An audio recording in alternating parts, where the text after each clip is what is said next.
السلام علیکم دوستوں حضرت عمر فاروق رضی اللہ تعالیٰ عنہ کے واقعات کی سیریز کا آج میں نیا پارٹ لے کر آئی ہوں، تو چلیے شروع کرتے ہیں۔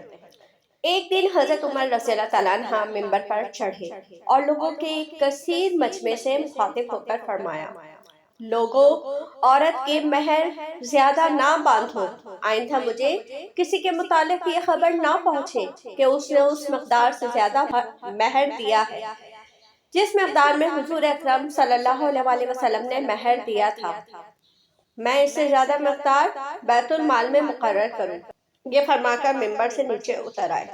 راستے میں ایک قریش کی عورت نے آپ رضی اللہ تعالیٰ عنہ کو روک لیا اور کہنے لگی: اے امیر المومنین، یہ بتائیے، اللہ کی کتاب اتباع کی زیادہ حقدار ہے یا آپ رضی اللہ تعالیٰ عنہ کی بات؟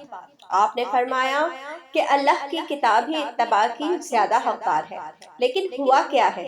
وہ کہنے لگی: آپ رضی اللہ تعالیٰ عنہ نے ابھی لوگوں کو عورتوں کا زیادہ مہر باندھنے سے منع کیا ہے، حالانکہ اللہ جل شانہ کا ارشاد ہے سورہ نساء کی آیت نمبر 20 میں: اور اگر تم بجائے ایک بیوی کے دوسری بیوی کرنا چاہو اور تم اس ایک کو انبار کا انبار مال دے چکے ہو تو تم اس میں سے کچھ بھی مت لو۔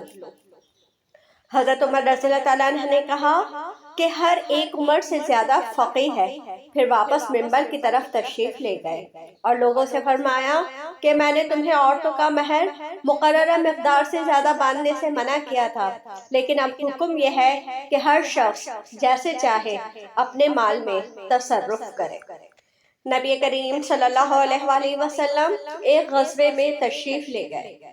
جب فاتح منصور ہو کر واپس لوٹے تو ایک سیاہ فام بچی حاضر خدمت ہوئی اور اس نے عرض کیا: یا رسول اللہ صلی اللہ علیہ وآلہ وسلم، میں نے یہ منت مانی تھی کہ اگر اللہ نے آپ کو صحیح سلامت واپس کیا تو میں آپ کے سامنے ڈف بجاؤں گی اور گیت گاؤں گی۔ رسول کریم صلی اللہ علیہ وآلہ وسلم نے فرمایا: اگر تو نے نظر مانی تھی تو بجا لو، ورنہ نہیں۔ اس بچی نے ڈف پکڑی اور بجانے لگی۔ اتنے میں حضرت ابو بکر رضی اللہ تعالیٰ عنہ آئے تو وہ بجاتی رہی، پھر حضرت علی رضی اللہ تعالیٰ عنہ آئے تو وہ برابر بجاتی رہی، پھر حضرت عثمان رضی اللہ تعالیٰ عنہ آئے تب بھی وہ بجاتی رہی، اور پھر حضرت عمر رضی اللہ تعالیٰ عنہ آئے تو اس بچی نے اپنی وہ ڈف پھینک دی زمین پر اور خوف و ڈر کے مارے بیٹھ گئی۔ اس پر حضور صلی اللہ علیہ وآلہ وسلم نے فرمایا: اے عمر رضی اللہ تعالیٰ عنہ، شیطان تجھ سے خوف کرتا ہے۔ ایک مرتبہ حضرت عبداللہ بن مسعود رضی اللہ تعالیٰ عنہ پروقار اور پرسکون انداز میں بیٹھے تھے۔ آپ رضی اللہ تعالیٰ عنہ کے ارد گرد صحابہ و تابعین رضوان اللہ اجمعین کی ایک جماعت تھی۔ آپ رضی اللہ تعالیٰ عنہ لوگوں کو نادر اور انوکھے واقعات سنا رہے تھے۔ اسی اثنا میں آپ رضی اللہ تعالیٰ عنہ نے فرمایا: رسول اللہ صلی اللہ علیہ وآلہ وسلم کے ایک صحابی رضی اللہ تعالیٰ عنہ کی مدینے کی کسی گلی میں ایک جن سے ملاقات ہو گئی۔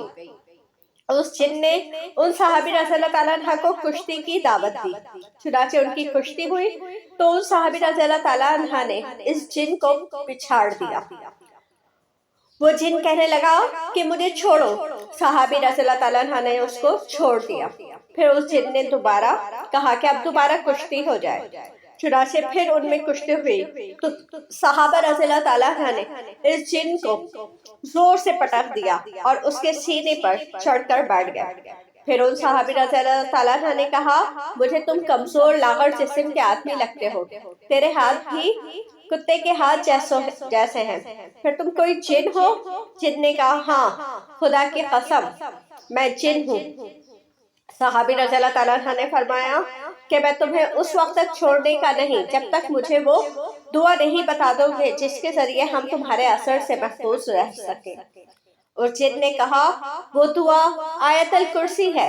کسی نے حضرت ابن مسعود رضی اللہ تعالیٰ عنہ سے پوچھا کہ وہ صحابی رضی اللہ تعالیٰ عنہ کون شخص تھے، تو انہوں نے بتایا کہ ایسے صحابی حضرت عمر رضی اللہ تعالیٰ عنہ کے سوا اور کون ہو سکتے ہیں۔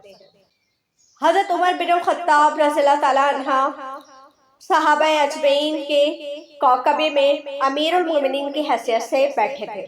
صحابہ اکرام آپ کے ارد گرد بیٹھے مختلف باتیں کر رہے تھے اور حضور صلی اللہ علیہ وسلم کی سیرت طیبہ کا ذکر خیر کر رہے تھے۔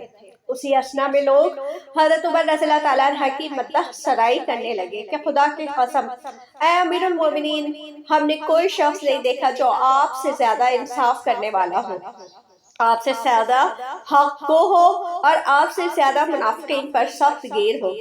آپ رضی اللہ تعالیٰ عنہ تو رسول اللہ صلی اللہ علیہ وسلم کے بعد تمام لوگوں سے زیادہ بہتر ہے۔ یہ سنتے ہی حضرت عوف بن مالک رضی اللہ تعالیٰ عنہ کو غصہ آ گیا، وہ بھی ان میں بیٹھے تھے، آپ سے باہر ہو گئے، پھر چلا کر کہنے لگے خدا کی قسم تم جھوٹے ہو، اور ہم نے حضور صلی اللہ علیہ وسلم کے بعد ایک ایسے شخص کو دیکھا ہے جو حضرت عمر رضی اللہ تعالیٰ عنہ سے بھی بہتر ہے۔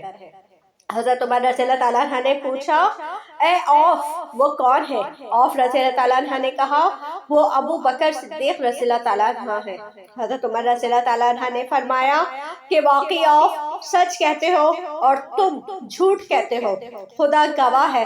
حضرت ابو بکر رضی اللہ تعالیٰ عنہ مشک کی خوشبو سے زیادہ پاکیزہ اور خوشگوار تھے، میں تو اپنے گھر کے اونٹوں سے زیادہ بھٹکنے والا۔ تو دوستو آج کی اس ویڈیو کا میں یہیں پہ اختتام کرتی ہوں۔ اپنی نیکسٹ ویڈیو میں حضرت عمر فاروق رضی اللہ تعالیٰ عنہ کے مزید واقعات لے کر آؤں گی آپ کے لیے انشاءاللہ۔ تب تک کے لیے اجازت دیجیے، اللہ حافظ۔